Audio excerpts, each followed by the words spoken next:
출근길 묵상 365 이야기 묵상 2021년 11월 13일 자신의 분야에서 탁월했던 땅콩 박사. 조지 워싱턴 카보 박사는 남북전쟁의 와중에 미주리주의 한 농장에서 노예의 아들로 태어났습니다. 태어난 지 얼마 되지 않아 노예 상인들에게 끌려갔다가 농장주였던 모세스 카보 씨의 도움으로 돌아왔고 이름도 물려받아 자식처럼 양육받았습니다.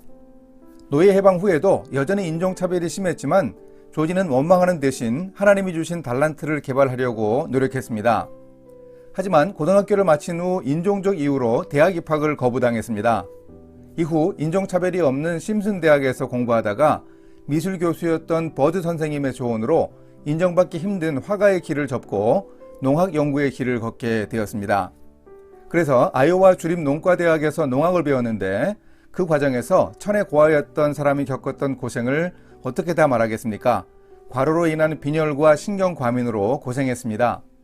1894년 졸업 이후에도 그는 식물학 부문 조교로 계속 학교에 남았고 1896년에는 농업과 식물 세균학에 대한 논문으로 석사학위를 받았습니다.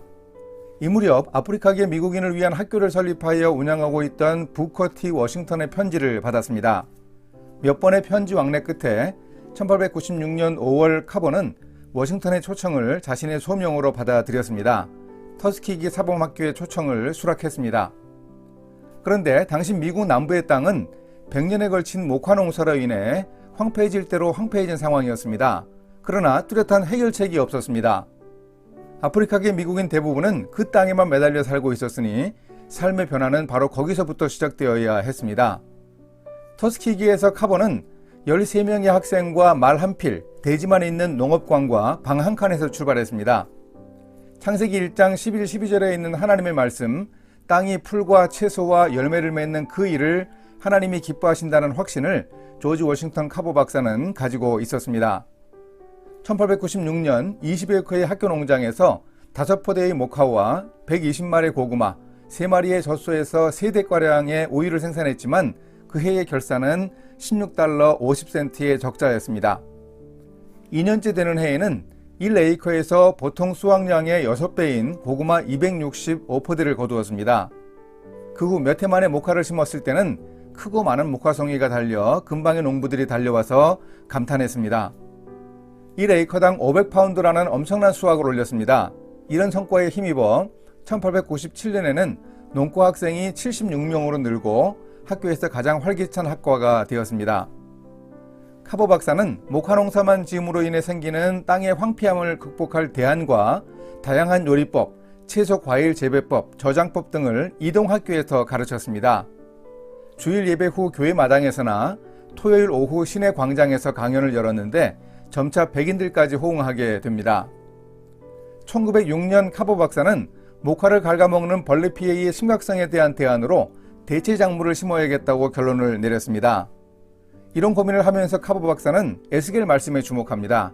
하나님이 에스겔 선지자에게 떡을 만들어 먹으라고 말씀하셨습니다. 밀과 보리와 콩과 팥과 조와 귀리를 가져다가 한 그릇에 담고 떡을 만들라고 하셨습니다. 여기서 콩이라는 곡식에 주목한 카보 박사에게 영감이 왔습니다. 그 과정에서 어떤 일이 있었는가에 대해 카보 박사는 노년에 한 대학 강연에서 이렇게 말했습니다. 나는 어찌할 바를 모르고 마음이 괴로워서 10월 어느 날 새벽 해 뜨기 전에 산으로 들어가서 거닐었습니다. 동쪽에서 떠오르는 해를 보고 오 창조주시여 당신은 무엇을 하시려고 이 우주를 창조하셨나이까 하니까 창조주께서는 나에게 너는 너의 작은 소견을 가지고 너무 큰 것을 알려고 하지 말고 내게 알맞은 것을 물어보아라 하셨습니다.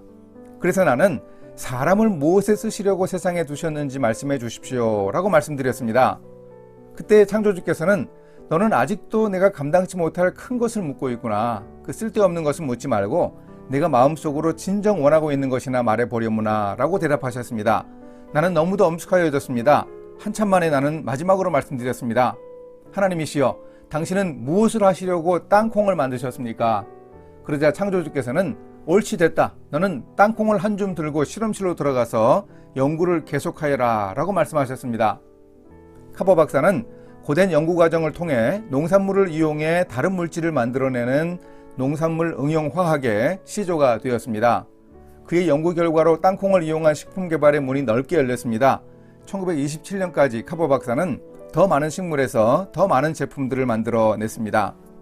솜털콩에서 35가지 제품, 고구마에서 118가지 제품, 그리고 땅콩에서는 105가지나 되는 음식물과 300가지 이상의 제품을 생산해냈습니다. 땅콩잼, 기름, 우유 같은 것으로 시작해서 잉크까지 만들었으니 땅콩으로 못 만드는 것이 없었습니다. 국회에서 의원들에게 땅콩 제품에 대한 설명을 할 기회를 가졌는데 처음에 의원들은 20분의 시간을 주었습니다.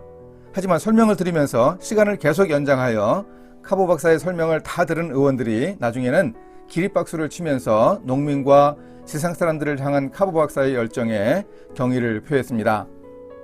카보 박사는 터스키기 사범학교에서 초봉으로 받던 $125를 세상을 떠날 때까지 그대로 받았습니다. 욕심이 없는 사람이었습니다. 또한 자신이 발명한 그 많은 특허들에 대해서도 아무 대가 없이 필요한 기업과 사람들이 쓰도록 해주었습니다. 그의 묘비에는 이런 비문이 적혀 있습니다. 그는 그의 명성에다 재물을 더할 수 있었으나 아무것도 취하지 않고 오직 세상 사람을 위하여 봉사함으로써 행복한 생을 누리며 세상 사람들의 존경을 받았습니다. 카보 박사가 말년에 성공의 비결을 질문받고 잠언 3장 6절 말씀으로 대답했습니다. 성공의 비결요? 그것은 성경에 나와 있죠. 간단합니다. 너는 범사의 그를 인정하라. 그리하면 내 길을 지도하시리라. 함께 기도하십니다. 하나님 아버지, 힘들고 어려운 여건 가운데서도 자신의 분야에서 큰 성취를 이룬 카보 박사에게 배우겠습니다. 범사에 하나님을 인정하고 기도하며 말씀으로 인도함 받았던 모습을 통해 교훈을 얻겠습니다. 저의 일을 통해서도 사람들이 유익을 얻어 하나님 나라에 기여할 수 있도록 인도하여 주소서. 예수님의 이름으로 기도합니다. 아멘.